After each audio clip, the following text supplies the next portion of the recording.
মানুহে কয় মই হেনো অদ্ভুত আৰু কৰে মোক উপলুঙা চবেই। মই হেনো এটা বাগৰি ফুৰা সেউজীয়া ৰঙৰ সাঁথৰ।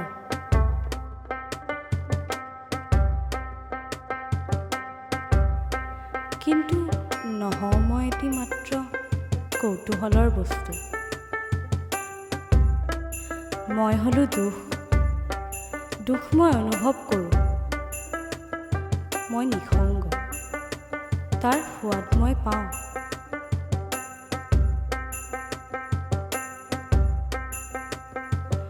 অন্তৰত আছে মৰম আৰু সিয়ে মোক কন্দুৱায়।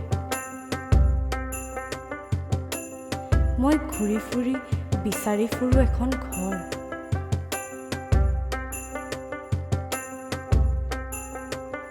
দিন আৰু ৰাতি, ৰাতি আৰু দিন, ইমান বিশাল আৰু মুক্ত এই পৃথিৱী। কোনোবাই মোক আঁকোৱালি নল'বনে?